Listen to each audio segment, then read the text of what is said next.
Lisa Hartman looked out the window of her small room at the stars beyond. The view from the Interstellar Academy still amazed her, even after 6 months. Earth looked like a tiny blue dot from here, almost lost among the countless other stars. She turned back to her desk, where papers and digital screens covered every inch of space. One more try, she whispered to herself. The room was barely big enough for a bed and desk. Unlike the fancy rooms the alien students had, Lisa's quarters reminded her of her humble place here. She was the only human in the science program at the academy, a fact she was reminded of every single day. Lisa checked the time. She had 20 minutes before her presentation to the advanced neural science class. Her hands shook slightly as she gathered her notes. This theory had kept her awake for weeks. If she was right, it could change everything. The hallways of the academy were wide and tall, built for species much larger than humans. As Lisa walked, a group of Corlean students passed by. They stood over 7 feet tall with smooth blue skin and 4 arms. One of them looked down at her. "The human is going to class." "How cute," he said in perfect English, making sure she could hear. His friends laughed, their extra eyes blinking in amusement. Lisa kept walking, her face burning but her steps steady. She was used to this by now. Humans had only achieved faster than light travel 30 years ago.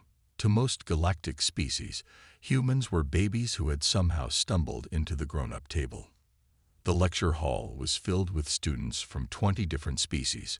Professor Zarnfull, an 8-limbed Vecteri with gray skin and eyes that seemed to look in all directions at once, nodded at Lisa as she entered. "Ah, our human representative. Please take your seat. We'll hear your presentation after Glexmore finishes." Lisa sat alone at the end of a row.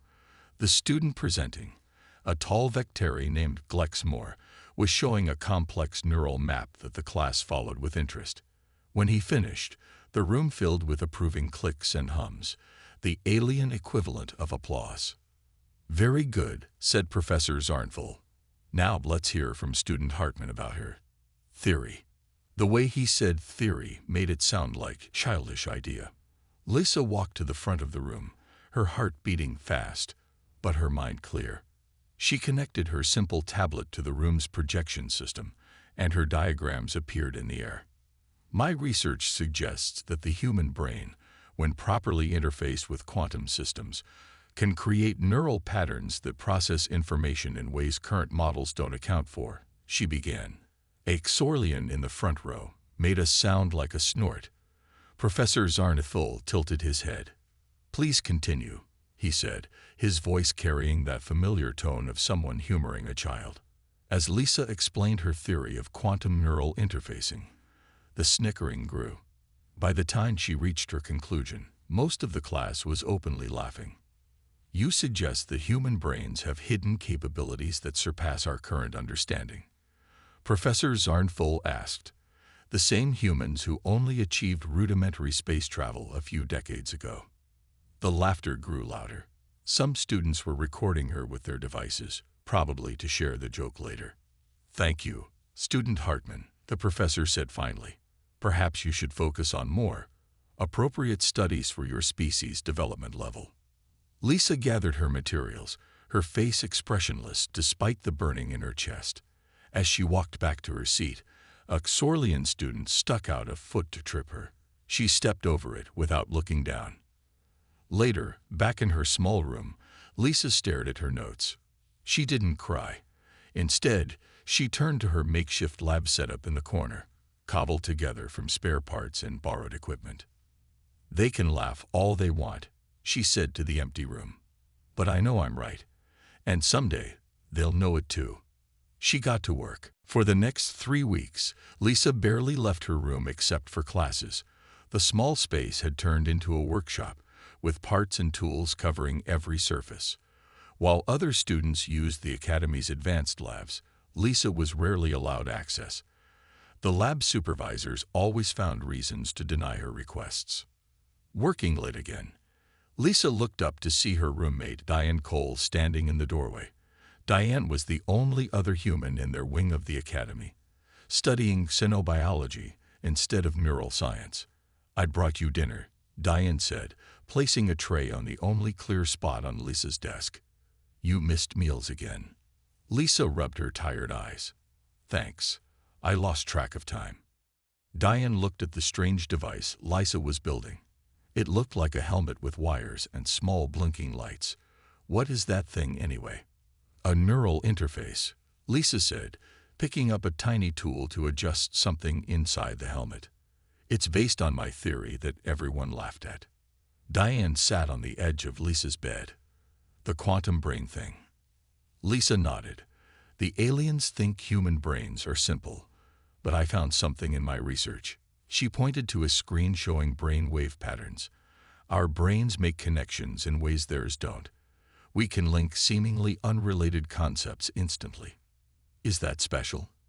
Diane asked, genuinely curious. "Very," Lisa said. "Their brains work like supercomputers, fast and logical. But humans have this weird ability to make intuitive leaps. This interface amplifies that." Lisa worked for 6 more hours after Diane left. At 3 a.m., she finally had a working prototype. The helmet now looked less messy, though still primitive compared to alien tech. She carefully placed it on her head and turned it on. The world changed. She could see connections between objects that weren't visible before. Mathematical formulas floated in her mind, solving themselves faster than she could follow. When she took the helmet off, she felt dizzy but exhilarated. "It works," she whispered. The next morning, Lisa went to the Academy's administration office. A tall Vecteri secretary looked down at her with 4 eyes. "I want to register for the quarterly assessment trials," Lisa said. The secretary made a sound like chimes tinkling. It was Vecteri laughter. "The assessments. Those are for advanced students showcasing significant innovations," the secretary said. "Not for beginners." Lisa stood straighter. "I have every right to apply." "Check the rules." The secretary looked annoyed, but pulled up the regulations on a screen. After reading, she reluctantly entered Lisa's name.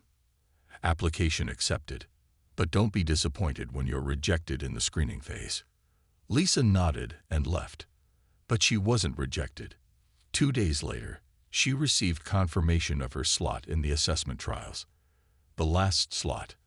The one nobody wanted because judges were tired by then. Word spread quickly through the academy. A human had signed up for the assessments. Lisa heard the whispers and saw the pointing as she walked through hallways. One evening, as she was testing her device in a corner of the common area, 3 Xorlian students approached her. "We heard you entered the assessments," said the tallest one. Bold move for a species that just figured out how to leave their solar system. His friends laughed. "The assessments test real innovation," said another. "Not toys made from spare parts." Lisa continued working, ignoring them. "Look at me when I'm talking to you," the tall Xorlian demanded. Lisa finally looked up. "I'm busy. The assessment is in 2 weeks, and I still have work to do."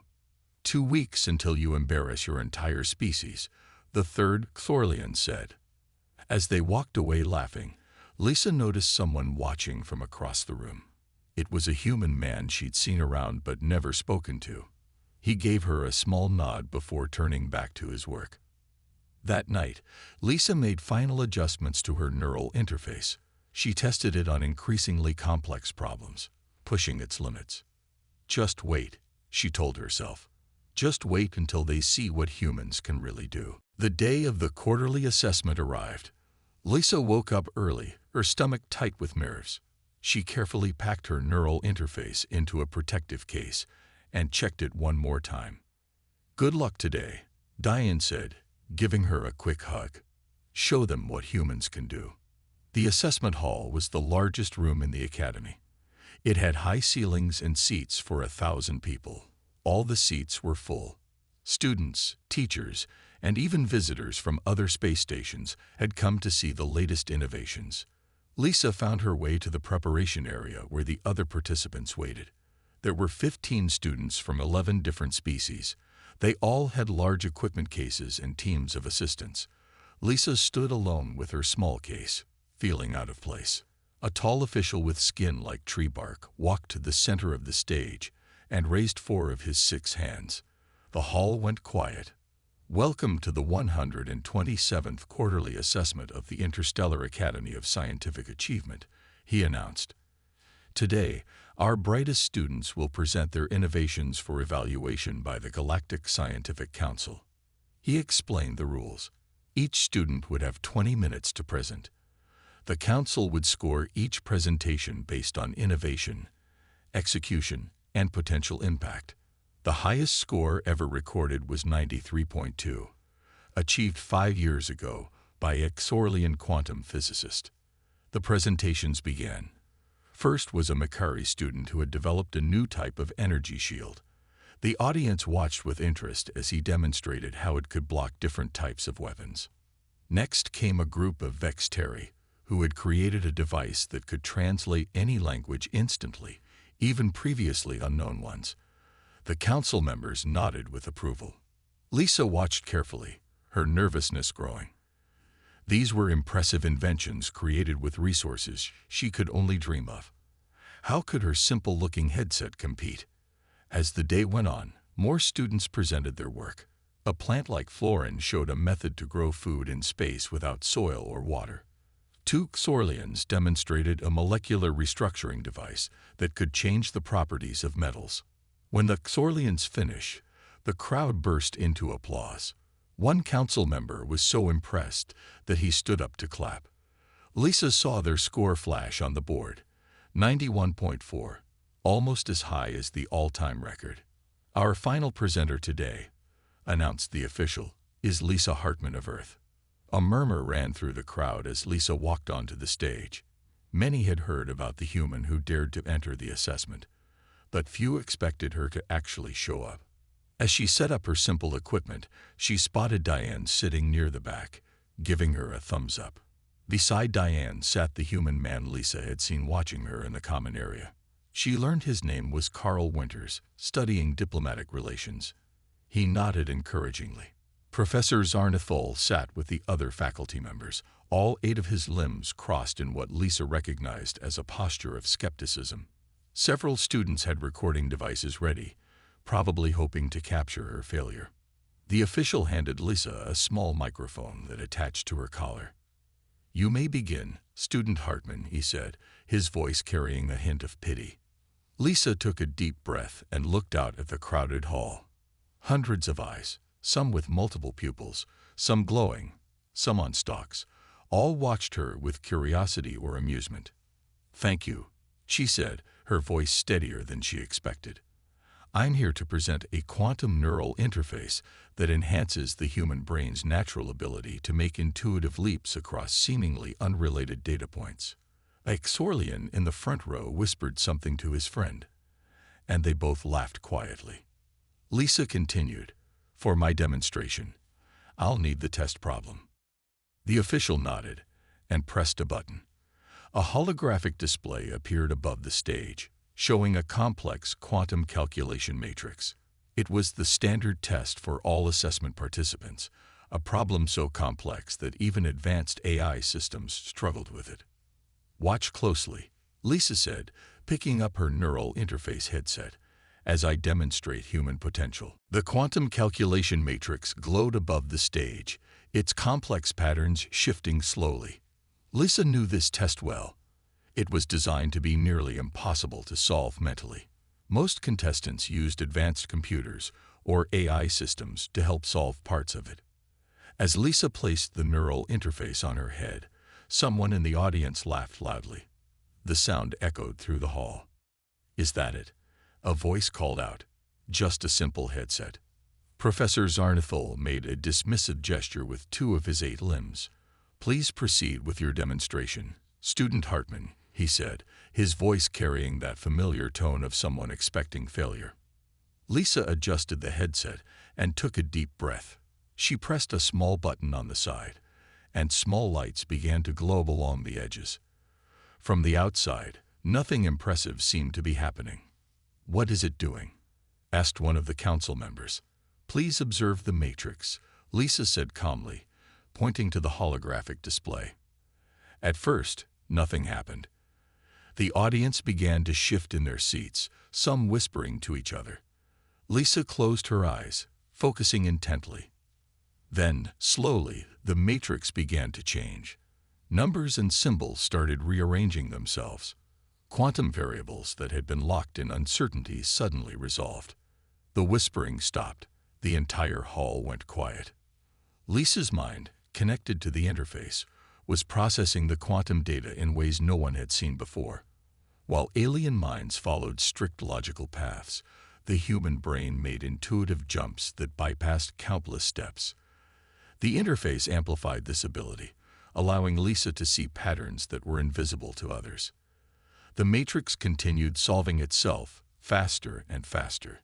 The council members leaned forward in their seats. Professor Zarnathul uncrossed his limbs, all four of his eyes widening. "Impossible," whispered one of the Xorlian students who had laughed earlier. Lisa felt the strain as her mind worked through the complex problem. Sweat formed on her forehead, but she kept her focus. The interface hummed softly, its lights pulsing in tune with her brainwaves. After 3 minutes of intense concentration, Lisa opened her eyes. "Solution complete," she said. The matrix had transformed into its final state. All variables resolved, all quantum states determined. The Academy systems automatically verified the solution, checking it against all known mathematical principles. A green light appeared next to the display. The solution was correct. The hall remained completely silent. No one moved. No one spoke. It was as if every being in the room had forgotten how to breathe. The silence was broken by a small sound from one of the Academy's automatic systems. A score appeared on the large board at the front of the hall. 98.7. Lisa removed the headset, the strain of the mental effort showing on her face. She stood straight, looking out at the stunned audience. "The human brain," she said into the silence, "has unique properties that allow it to process quantum information differently than other species or AI systems. My interface simply allows these natural abilities to connect with technological systems." She paused, looking directly at Professor Zarnful. "We may be new to interstellar travel, but humans have been solving impossible problems since we first looked up at the stars." One person began to clap. It was a woman sitting with the council members. Lisa recognized her as Ella Rodriguez, the human representative who had fought for years to be taken seriously on the Galactic Scientific Council. Slowly, others joined in the applause, though many remained seated, still processing what they had witnessed. The Xorlian students who had mocked Lisa sat frozen in their seats, staring at the score that glowed on the board. 98.7. The highest score in Academy history. As Lisa gathered her equipment, she saw Diane and Carl standing and cheering. A few alien students approached the stage, their expressions a mix of confusion and newfound respect. Lisa's hands shook slightly as she packed up her interface, not from fear anymore, but from exhaustion, and the beginning of a smile she couldn't quite control. For the first time since arriving at the Academy, she walked with her head held high. The next morning, Lisa woke to a sound she hadn't heard before, her door chime ringing repeatedly. When she opened the door, she found a group of students waiting outside. "Student Hartman," said a tall Vectari she didn't recognize, "we were hoping to discuss your neural interface theory."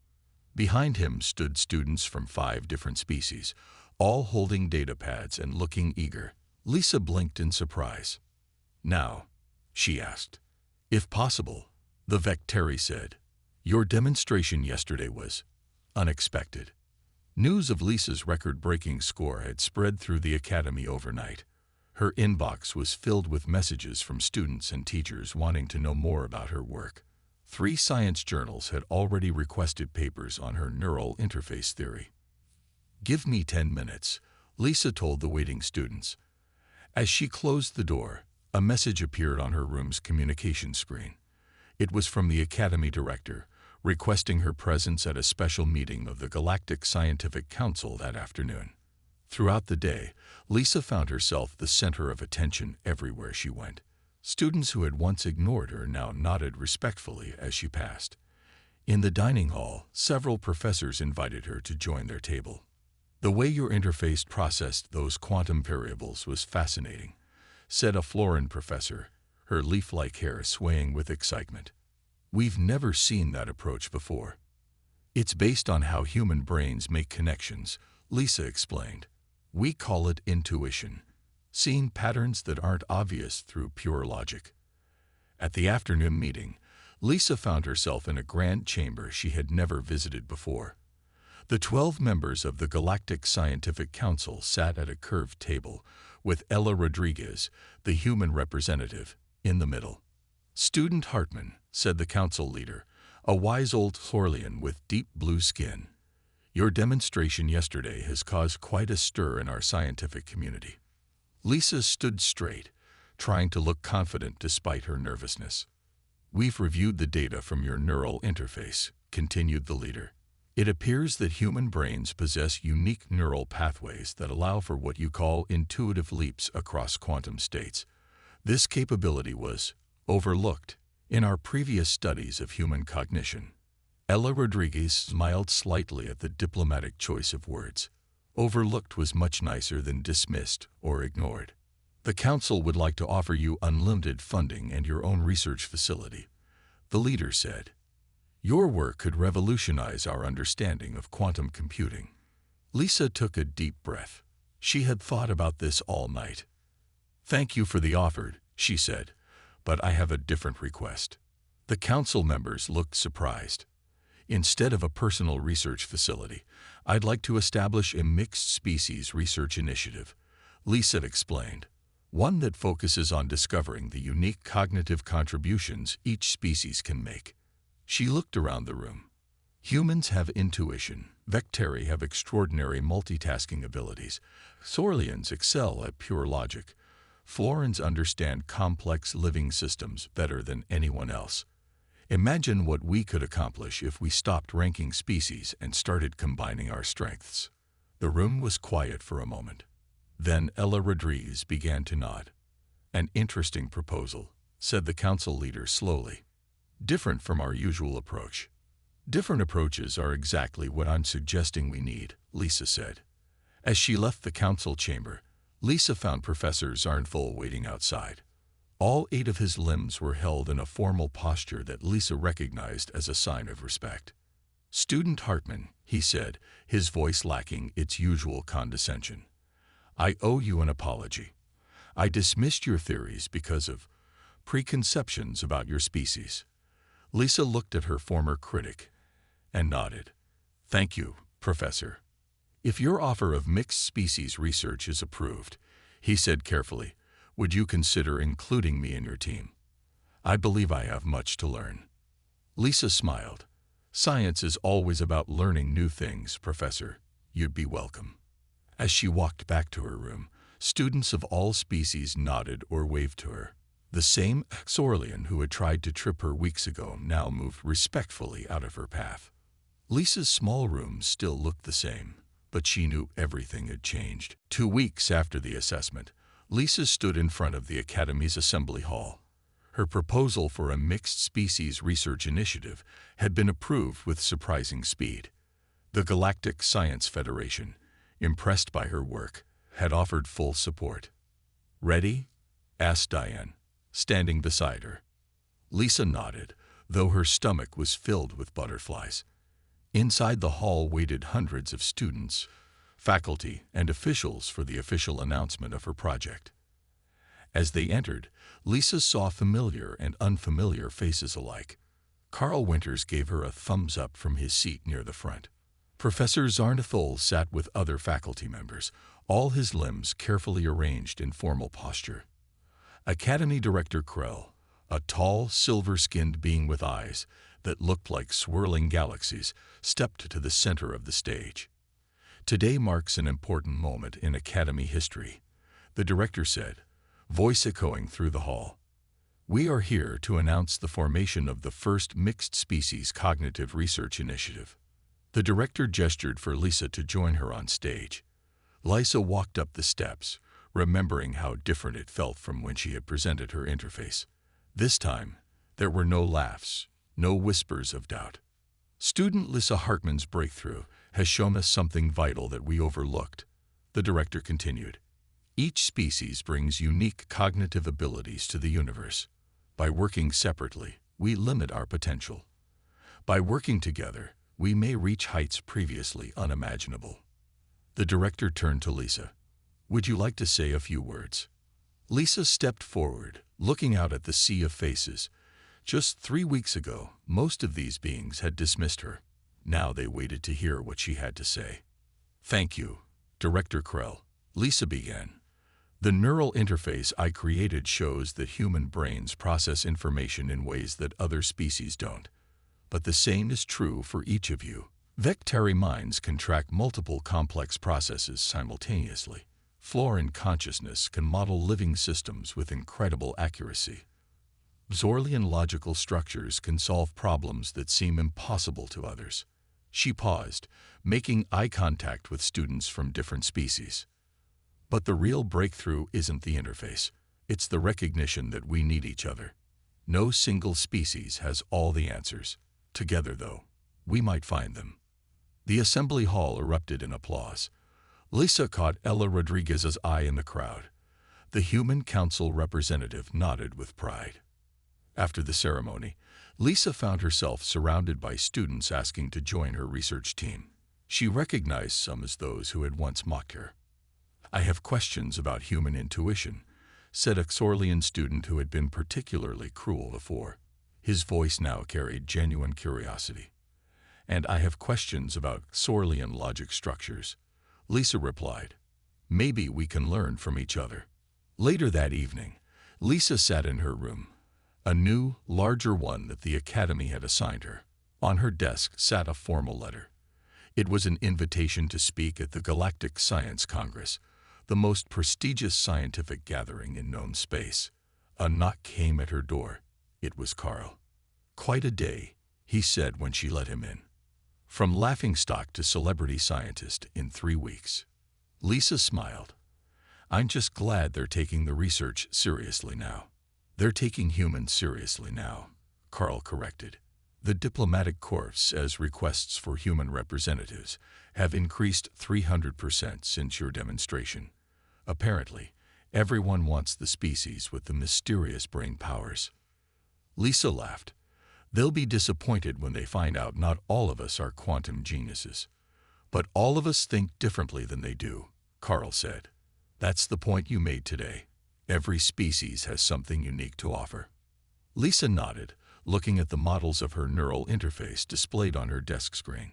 She was already planning improvements based on suggestions from her new research team members. I never wanted to prove humans were better, she said quietly. Just that we weren't worse. Mission accomplished, Carl said. And then some.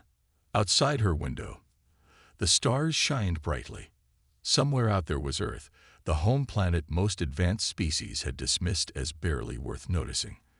After today, they would never make that mistake again. 6 months after the assessment that changed everything, Lisa stood on a hill overlooking the new research center on Earth. The Hartman Institute for Cognitive Integration was an impressive sight, a complex of gleaming buildings with architecture that combined styles from a dozen different worlds. It's hard to believe this all started with that little headset, Diane said, standing beside her. Lisa nodded, and a lot of people laughing at me. The Institute was the first galactic-level research facility built on Earth. Scientists from 37 species had applied for positions. Some were the same beings who had once mocked her primitive ideas. They're ready for you, said Carl, approaching from the main building. He now served as the Institute's diplomatic liaison. The opening ceremony starts in 20 minutes. As they walked toward the building, a transport ship descended from the sky, landing gracefully on the designated pad. More visitors arriving for the ceremony. Inside the main hall, hundreds of beings gathered. Some were familiar faces from the Academy. Professor Zarnfull, who now led the Vectary research team, and several former classmates. Others were new, scientists from across the galaxy drawn by the promise of the Institute's work. Lisa's neural interface technology had evolved dramatically over the past months. Working with minds from different species had led to breakthroughs none of them could have achieved alone. The latest version wasn't just a tool for solving problems. It was a communication system that allowed different species to share thought processes directly, bypassing language barriers entirely. 5 minutes, whispered an assistant, guiding Lisa toward the stage. As she waited to be introduced, Lisa spotted her parents in the audience. They had been simple teachers who encouraged her interest in science since childhood. Now they sat among the most brilliant minds in the galaxy, pride evident on their faces. The president of the United Earth Council stepped to the podium. Today we celebrate not just a scientific achievement, but a new understanding between species, the president said. For too long, we measured advancement by a single standard. The Hartman method teaches us that true progress comes from combining different types of intelligence. The term Hartman method had entered scientific language, referring to approaches that valued evolutionary diversity over perceived advancement. Lisa still found it strange to hear her name used this way. When Lisa took the stage, the entire hall fell silent. 6 months ago, I stood before a different audience, she began. Most of them believed humans had little to contribute to galactic science. They weren't entirely wrong. Any single human would struggle to match the computational abilities of a Xorlian or the multi-process thinking of a Vectari. She smiled. But they weren't entirely right either. Each species evolves to think in ways that help them survive and thrive. Those differences aren't weaknesses. They're strengths when combined properly. Lisa gestured to the diverse faces before her. Look around you. In this room are beings who think in ways you can barely imagine. The Makari experience time differently than we do. The Florans can sense connections between living things that are invisible to most of us. The Xorlians can perform calculations that would take human computers years to solve. She paused. And humans, we make intuitive leaps. We see connections that pure logic might miss. Each of us has something vital to contribute. The neural interface headset that Lisa now wore was smaller and more elegant than her original prototype. As she activated it, holographic displays throughout the hall came to life, showing the combined thought patterns of different species working in harmony. The universe doesn't advance through uniformity of thought, Lisa said, but through the beautiful collision of different perspectives. Today marks not the triumph of humanity, but the beginning of true galactic cooperation. As she finished speaking, the applause was universal. Hands, tentacles, wings, and limbs of all kinds showing appreciation in their own ways. Later, as the celebration continued, Lisa stood by a window looking up at the stars. Somewhere out there, a new group of human students was arriving at the Interstellar Academy. Unlike her, they would be welcomed with respect from day one. Lisa smiled. Not bad for a primitive species that had only achieved FTL travel 30 years ago.